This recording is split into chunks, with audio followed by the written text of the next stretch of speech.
আমি এই জাতীয় কাউন্সিলের মাধ্যমে মিডিয়া ইলেকট্রনের মাধ্যমে আমি বাংলাদেশের টেকনাফ থেকে তেতুলিয়ার প্রত্যেকটা সহকর্মী ভাইকে বলবো, আপনারা সবাই আমরা এক হয়ে আমরা মার কাছে দাবি জানাবো। আপনাদের পরিচ্ছন্ন কর্মী এবং যারা অফিস সহায়ক, যারা মালি আছে, নিরাপত্তা পরি আছে, তারা একই দোকানে চাল খাচ্ছে। পার্থক্য কিন্তু কিছু নাই। মা, আপনার সন্তান অনাহারে আছে, আপনার নাতিরা আজকে লেখাপড়া শেখাতে পারছে না।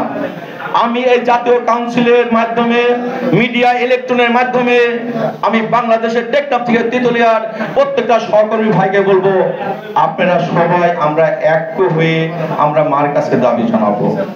অবশ্যই মাননীয় প্রধানমন্ত্রী দয়াশীল মানুষ। আমি গত মঙ্গলবারের দিন আমাদের স্বাস্থ্য সচিব জাহাঙ্গীর আলম স্যারের সাথে আমি কথা বলছিলাম। আমার সঙ্গে ছিল সাবেক সভাপতি ঢাকা মেডিকেলে খালেক ভাই, আমাদের শ্রদ্ধেয় নির্বাচন কমিশনের সদস্য দিন মোহাম্মদ ভাই এবং আমাদের গণপূর্ত ফারুক ভাই ছিলেন। আমি বললাম, স্যার আমাদের কাউন্সিল আছে, আপনার দাওয়াত হলো, আপনার দোয়া চাই। উনি আমাদের অভিনন্দন দিচ্ছে। আপনারা দেখছেন বিভিন্ন সংগঠন বিভিন্ন 17-20কে দাবি করছে, তাদের কোনো অস্তিত্ব নাই। তারা দেখবেন কারোর চাকরি নাই, 1200 যারা চাকরি চলে গেছে তারা আজকে সভাপতির পদ দাবি করছে। ভাই, আপনি তো যখন পদ ছিলেন সেখন তো আপনি দাবি করতে আনতে পারেন নাই, কিন্তু আজকে তারা সভাপতির পদ দখল করে আছে। আমাদের সবাই ঐক্য হতে হবে। ঐক্য যদি না হতে পারি তাহলে আমাদের কোনো পক্ষে সম্ভব হবে না। আজকে 60 টাকার নিচে কোনো আলু নাই, 80 টাকার নিচে কখনো চাউল নাই। আজকে একটা ডাক্তারের কাছে যাব 1000 টাকা ভিজিট, তাহলে আপনি কয় টাকা বেতন পাচ্ছেন? ডাক্তার কিভাবে আমরা চিকিৎসা করব?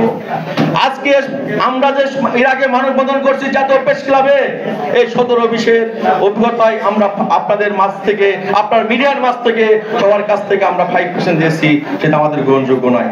আমরা পাইলাম 1000 টাকা, আমাদের প্রথম শ্রেণী, দ্বিতীয় শ্রেণী 6 গ্রেডের অফিসাররা পাইলো তারা 3000 টাকা।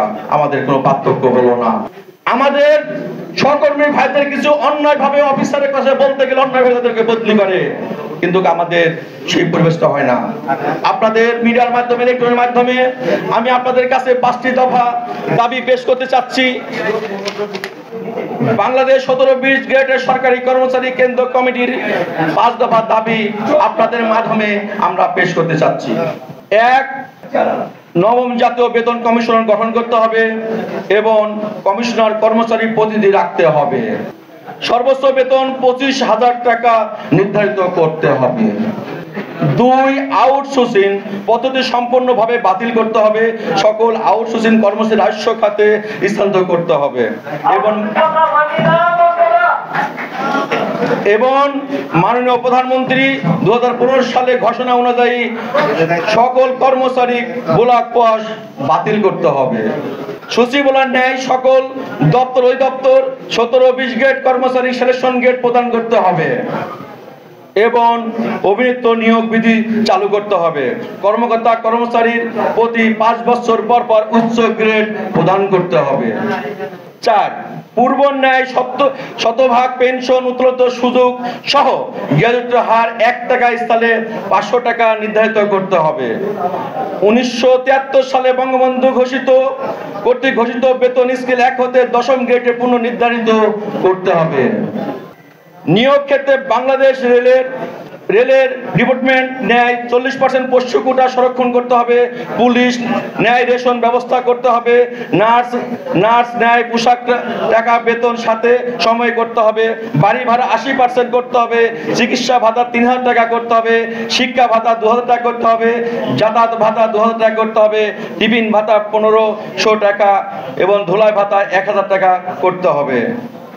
আমি মোহাম্মদুল আলম, সাধারণ সম্পাদক, বাংলাদেশ 17-20 গ্রেড সরকারি কর্মচারী কেন্দ্র নির্বাহী কমিটি।